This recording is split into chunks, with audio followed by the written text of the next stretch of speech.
भाजीपाला, फळं आणि अन्नधान्य पिकवताना मोठ्या प्रमाणात रसायनांचा वापर होत असल्यानं ग्राहकांचा कल सेंद्रिय शेतीमालाकडे वळू लागलाय। सेंद्रिय भाजीपाला मिळावा यासाठी शहरातील अनेक जण गच्चीवर भाजीपाला आणि फळं पिकू लागलेत।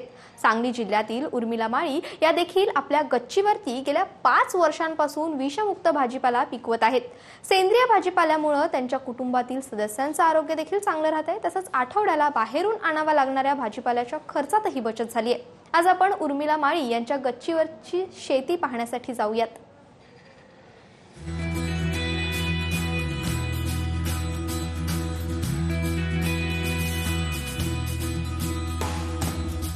सांगली शहरातील त्रिमूर्ती कॉलनीत उर्मिला माळी राहतात।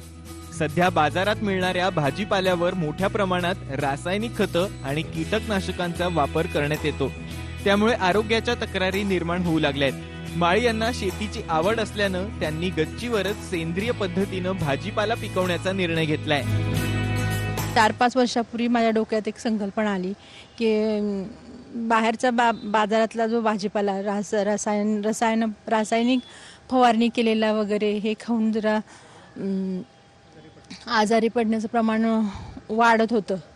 त्यामुळं असं डोक्यात आलं की टेरेसवर स्वतःच्याच आपण जर असं सेंद्रिय भाजीपाला उगवला, आपलं आरोग्य चांगलं राहील आणि घरच्यापुरती भाजी होईल व ती शेजारी वगैरे जास्ती झाली तर आपण देऊ शकू, विकू शकू, अशा पद्धतीचं। सुरुवातीला प्रयोग म्हणून घरी असलेल्या 12 कुंड्यांमध्ये मेथी, तांदळासारख्या पालेभाज्या लावल्यात। चांगल्या प्रमाणात भाजीपाला पिकल्यानं आणखी बाजारातून कुंड्या आणल्यात।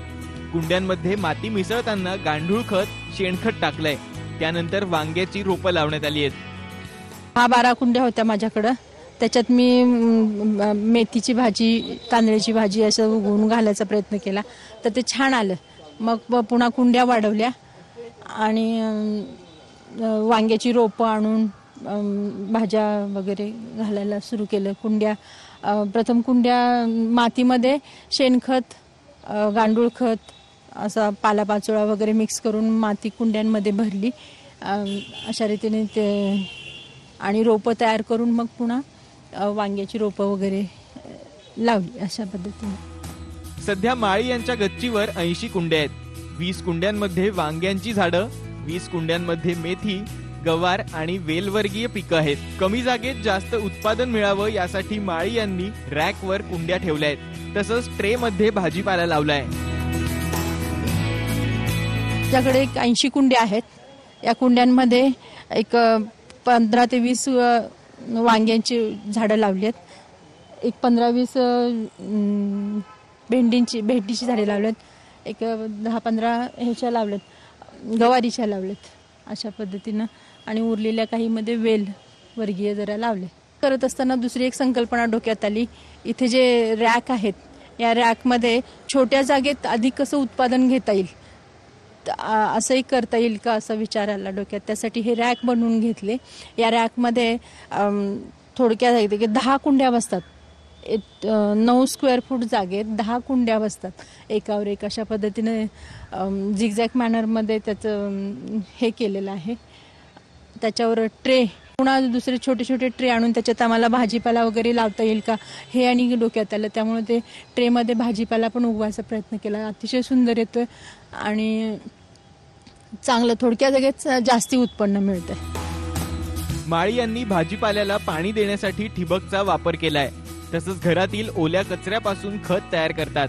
कोणत्याही रासायनिक खतांचा वापर होत नसल्यानं चवदार भाजीपाला पिकतोय।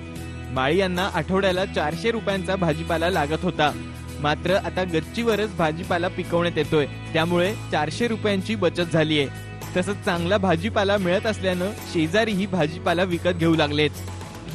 पाण्यासाठी ठिबक केलेलं आहे। इथं टँक आहे, त्या टँकमधून इंजेक्टर मशीन आहे, मशीनला ते पाईप लावून इकडं असं ठिबक या पद्धतीनं केलेलं आहे। हे वापरून भाजीपाला शेजारीही घेऊन जातात, नेतात, असं होतं।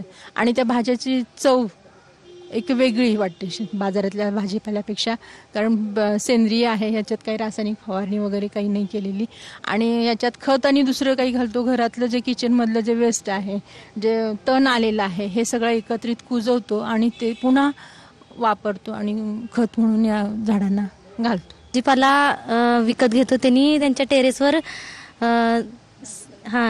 सेंद्रिय भाजीपाला लावलेला आहे, तो आम्ही रोज त्यांच्याकडून विकत घेतो. भेंडी, गवारी, वांगी, पालेभाज्या पूर्ण सगळ्या. सध्या भाजीपाला आणि फळांवर मोठ्या प्रमाणात रासायनिक खतांचा मोठा वापर होत असल्यानं वैद्यकीय खर्च वाढलाय. त्यामुळे उर्मिला माळी यांच्याप्रमाणे टेरेसवर भाजीपाला पिकवण्यास सुरुवात केल्यास हॉस्पिटलच्या खर्चात मोठी बचत होईल. या गृहिणीने आपल्या टेरेसवरती मिनी शेती तयार केलेली आहे. विजय पाटील, साम टीव्ही, सांगली.